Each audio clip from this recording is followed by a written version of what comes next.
সুপ্রিয় দর্শক, আসসালামু আলাইকুম। নিউজ বাংলা 24-এ আপনাদেরকে স্বাগতম। প্রথমেই জানিয়ে দিচ্ছি সংবাদ শিরোনাম। ঐক্যমত্যে না পৌঁছালে রাজনীতি থেকে অবসর নেবে এবি পার্টির চেয়ারম্যান। দুর্নীতির দায়ে উপদেষ্টা আসিফের ফাঁসি হওয়া উচিত, যা বললেন তারেক। রাজনীতিতে ভীষণ রকম জট লেগেছে, যা বললেন গোলাম মাওলা রনি। ট্যাগিংয়ের রাজনীতি আরও বেশি তীব্র হয়েছে, অভিযোগ রুমিন ফারহানার। যারা ভারতকে নিয়ে ক্ষমতায় যেতে চায় তাদেরও উৎখাত করা হবে। শেখ হাসিনাকে ধরে আনতে তো পারবো না, আন্তর্জাতিক নিয়মে ফিরিয়ে আনব। নারায়ণগঞ্জে অটোরিকশার স্ট্যান্ড দখল নিয়ে দুই গ্রুপের সংঘর্ষ, নিহত 2। এতক্ষণ শুনছিলেন সংবাদ শিরোনাম। পুরো খবর পেতে ভিডিওটি শেষ পর্যন্ত দেখুন। সর্বশেষ খবর পেতে চ্যানেলটি সাবস্ক্রাইব করুন। এবার বিস্তারিত।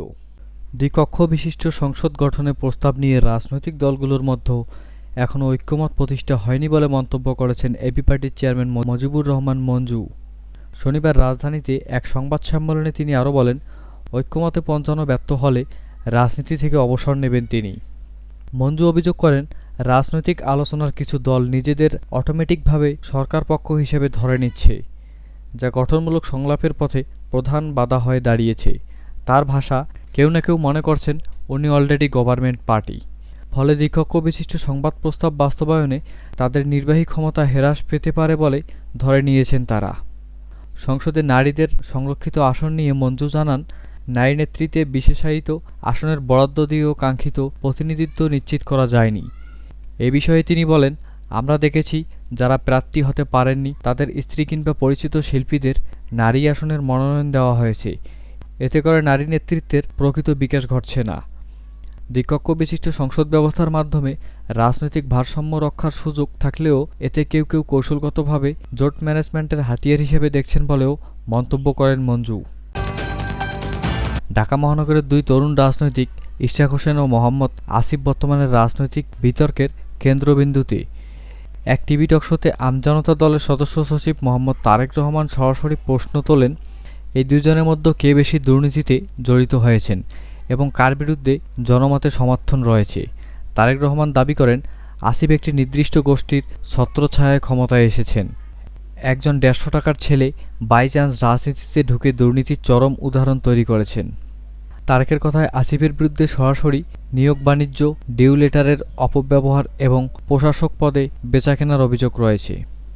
তারেকের মতে, আসিফের যতগুলো কেলেঙ্কারি বের হয়েছে সেই হিসাব পড়লে তার ফাঁসি হয়ে যায়। তারেক বলেন, বিভিন্ন হোটেল ও ভবনে গোপনে ভাইবা নিয়ে প্রশাসক নিয়োগে জড়িত ছিল এই গোষ্ঠী, যার সঙ্গে আসিফ সরাসরি সম্পৃক্ত। বিশেষ করে মহাখালীর একটি ভবনে এনসিপির মাধ্যমে নেওয়া সাক্ষাৎকারে এই রূপায়ণ টাওয়ারের দায়িত্ব বণ্টনের ঘটনাগুলোর কথা তুলে ধরেন। অন্যদিকে ইশরাক হোসেনের বিরুদ্ধে তেমন কোনো দুর্নীতির অভিযোগ মেলেনি, বরং আদালতের রায়ে তার পক্ষে সিদ্ধান্ত এসেছে। তারেকের বক্তব্য অনুযায়ী, ইশরাক তো শপথেই নেননি, তাহলে তার মেয়াদ শেষ হওয়ার প্রশ্নই ওঠে না। আদালত রায় দিয়েছেন, তিনি প্রকৃত বিজয়ী, তাহলে তাকে কেন দায়িত্ব দেওয়া হচ্ছে না? তিনি অভিযোগ করেন, একই পরিস্থিতিতে চট্টগ্রামের একজনকে দায়িত্ব দেওয়া হলেও ঢাকায় ইশরাককে বঞ্চিত করা হচ্ছে। বিষয়টি নির্বাচনী বৈষম্য বলেও মন্তব্য করেন তিনি। দেশের রাজনীতিতে ভীষণ রকম জট লেগেছে বলে মন্তব্য করেছেন সাবেক সংসদ সদস্য, রাজনীতিবিদ ও কলাম লেখক গোলাম মাওলানা রনি। তিনি বলেন, কেউ কাউকে বিশ্বাস করছে না, কেউ কারোর সঙ্গে সম্পর্ক স্থাপন করতে পারছে না, কেউ কর্তৃত্ব নিয়ে দায়িত্ব নিয়ে তার কর্তব্য পালন করছেন না। যার ঘুষ খাওয়ার অধিকার আছে, ক্ষমতা আছে, সক্ষমতা আছে, সে ঘুষ আদায় করছে, আর যার ঘুষ দেওয়ার সামর্থ্য নেই তাকে প্রয়োজনে জীবন দিয়ে দিতে হচ্ছে, দুর্বৃত্তদের চাহিদা মেটাতে হচ্ছে। এরই মধ্যে নির্বাচনের কথা হচ্ছে, এরই মধ্যে জুলাই চার্টারের কথা হচ্ছে এবং এরই মধ্যে সরকার বৈধ অবৈধ। দেশের বর্তমান রাজনৈতিক পরিস্থিতি তুলে ধরে নিজের ইউটিউব চ্যানেলে এক ভিডিওতে এই মন্তব্য করেন তিনি। গোলাম মাওলানা রনি বলেন, বিএনপি ক্ষমতায় এসে গেছে, জামায়াত ক্ষমতায় এসে গেছে, এনসিপি ক্ষমতায় এসে গেছে।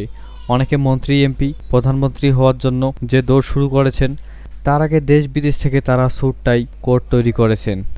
কিন্তু আমাদের জাতীয় জীবনে যে সমস্যাগুলো, আকাশের সমস্যা যেমন ঝড়, বৃষ্টি, বন্যা, এগুলোর পূর্বাভাসে আপনি দেখেন যে সামনে 6-7টা মাস কিন্তু ভালো যাবে না। আমাদের যে ফসল উৎপন্ন করার ক্ষমতা অথবা ইরান এবং ইসরায়েলের যে যুদ্ধে, সে যুদ্ধের ফলে আমাদের তেল রপ্তানি, তেল আমদানি, এলএনজি আমদানিতে কী পরিমাণ বাধা সৃষ্টি হতে পারে, সেটা নিয়ে কিন্তু আমরা ভাবছি না।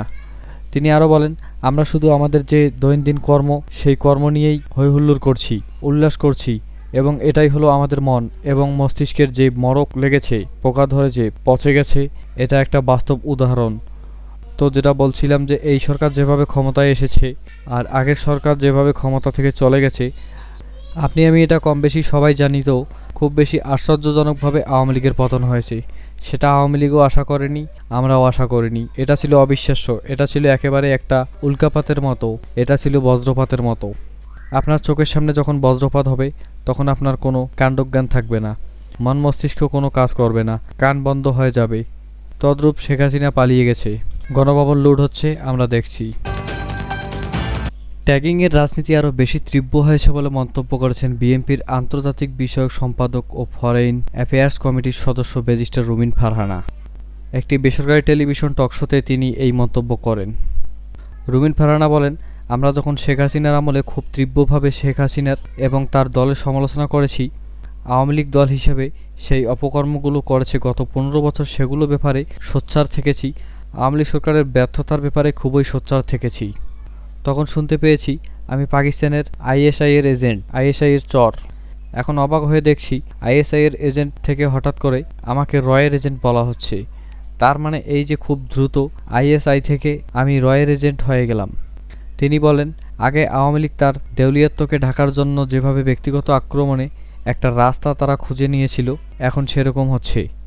এখন খুব অবাক হয়ে দেখছি, যদি আপনি নির্বাচন চান, যদি আপনি সে নির্বাচনের পক্ষে আপনার শক্ত যুক্তি তুলে ধরেন, বলেন যে বাংলাদেশের রাজনৈতিক, অর্থনৈতিক, সামাজিক, আইন শৃঙ্খলার এই 4টি সেকশনের স্থিতিশীলতা আনার জন্য একটি নির্বাচিত সরকারের কোনো বিকল্প হতে পারে না, সঙ্গে সঙ্গে আপনাকে ফ্যাসিবাদের দোসর বলা হবে। আপনি নির্বাচন চাইছেন, ভারতও নির্বাচন চাইছে, তার মানে আপনি আর ভারত একই কথা বলছেন। সাদাকে সাদা তো সবাই বলবে, কোনো একটি বিশেষ দেশ বা কোনো একটি বিশেষ গোষ্ঠী সাদাকে সাদা বলা মানে এই নয় যে আপনি সেই গোষ্ঠীর অন্তর্ভুক্ত বা আপনি সেই দেশের একজন। ইসলামী আন্দোলনের সিনিয়র নায়েবে আমির মুফতি সৈয়দ মোহাম্মদ ফজলুল করিম বলেছেন, ভারতের সামনে বাংলাদেশের মানুষ কখনো মাথা নত করবে না, গোলামি করবে না। আজকে তারা ভারতকে নিয়ে ক্ষমতায় যেতে চায়, দেশের মানুষ ঐক্যবদ্ধভাবে তাদেরকেও উৎখাত করে ভারতে পাঠিয়ে দেবে। শনিবার বিকেলে কুড়িগ্রাম সরকারি কলেজ মাঠে দলীয় গণসমাবেশে এসব কথা বলেন তিনি। প্রয়োজনীয় রাষ্ট্র সংস্কার, গণহত্যা বিচার এবং সংখ্যানুপাতিক পদ্ধতিতে সুষ্ঠু ও নিরপেক্ষ নির্বাচনের দাবিতে এই গণসমাবেশ আয়োজন করে ইসলামী আন্দোলন কুড়িগ্রাম শাখা। ক্ষমতাচ্যুত প্রধানমন্ত্রী শেখ হাসিনার বিরুদ্ধে হত্যাসহ মানবতাবিরোধী অপরাধের মামলার বিচার চলছে আন্তর্জাতিক অপরাধ ট্রাইব্যুনালে। এই অবস্থায় তাকে বিচারের মুখোমুখি করতে আন্তর্জাতিক পদ্ধতি ব্যবহার করে ভারত থেকে দেশে ফিরিয়ে আনা হবে বলে জানিয়েছেন প্রধান উপদেষ্টা অধ্যাপক ডক্টর মোহাম্মদ ইউনূস। সম্প্রতি যুক্তরাজ্য সফরের সময় বিবিসিকে দেওয়া এক সাক্ষাৎকারে তিনি বলেন, আমরা চাই তিনি শেখ হাসিনা বিচারের মুখোমুখি হোক। তাকে ফিরিয়ে আনার জন্য আন্তর্জাতিক পদ্ধতি ব্যবহার করব। যেভাবে একজন অভিযুক্তকে দেশে ফিরিয়ে আনা যায় সেটাই করব। তাকে ধরে আনার কোনো ক্ষমতা তো আমাদের নেই।